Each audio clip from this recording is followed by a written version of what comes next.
want to talk for a few minutes about the skip counting and why it's such an important part of the program. This is really a big deal. So what is skip counting? Skip counting is counting in groups or counting in multiples of a number. For example, 9, 18, 27, 36. That's skip counting. So what are skip count songs and why are they so important?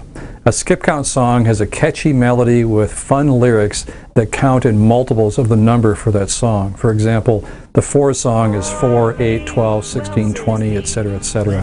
And it's about counting the legs on horses because horses have 4 legs. Skip counting goes way beyond basic multiplication facts. It gives a child an experiential sense of both addition and multiplication at the same time. For example, with the 4 song, put your fingers up with me as we count here, and you'll follow along and do the numbers with me while you put up a finger for each number. 4, 8, 12, 16, 20, 24. We'll stop right there. So when you count by 4 this many times, where do we end up in the skip counting? We're at 24. That's multiplication. Now we're at 24, we're going to throw in another 4, like this. We're up to 28 now. Now we're at 28, we're going to throw in another 4, we're up to 32.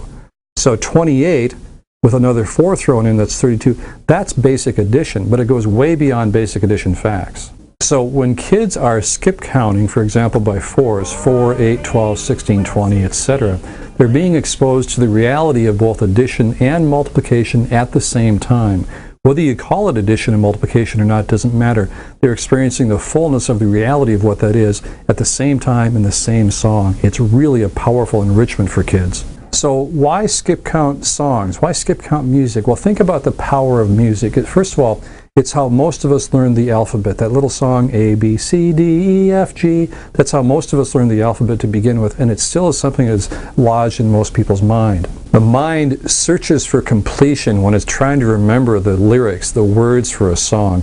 That dynamic of the mind works in your child's favor to help them master the sequence of numbers that we want them to master. For example, involving one of my sons, after he'd been hearing the songs for quite some time, and probably only about a couple of weeks actually, he said to me, "Daddy, I noticed that 12 is in the chorus for the 2 song, and it's on the chorus for the 3s and the 4s, but not for the 5s. Daddy, is that something I should be noticing?" And of course I said, "Brandon, you should be noticing that. That's really good that you do that." Now, what that is a setup for success for, he hasn't had the words yet, but it's a setup for success when he runs into the whole thing about multiples and factors and those kinds of things, even division as well. Another example involved my younger son when he was going into kindergarten. They go to the kindergarten checkup for the kindergarten nurse, and they check eyes and ears and throat, and one of the questions that the kindergarten nurse asks is, "Can you count?" So she asked Trevor, this little just turned 5, "Trevor, can you count?" And he said, and he'd been listening to these skip count songs, by the way, for about 3 years at that point, and he said, "How do you want me to count?" And the nurse didn't understand the question, and she thought that he couldn't count, so I'll just put down he can't count. Well, my wife was there, and she said, "No, he means what he says. How do you want him to count?" And the nurse was really puzzled, and Trevor said to her, "Do you want me to count by 2s or 3s or 9s or 8s? And the nurse was just completely flummoxed, and she said, "You can count by 4s? And he went, 4, 8, 12, and he recited the whole 4s chorus, and she put down, "I'll put down you can count." Now that was going into kindergarten. He knew how to count by 9s, by 8s, by 4s, by 6s, by all the numbers in the skip count CD. What a wonderful enrichment he was having even before he went to kindergarten. Skip counting forms a foundation for addition, multiplication, division, number sense, factors, multiples, primes and composites, and even equivalent fractions. So when and where do you play the skip count songs?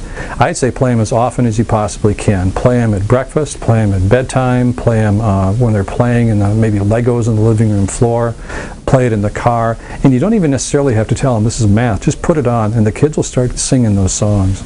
How often should you play skip count songs? My rule of thumb I always tell parents is play the songs often enough that when you as a parent go to bed at night, one of the songs is stuck in your head, because if it's stuck in your head, it's probably stuck in your child's head as well.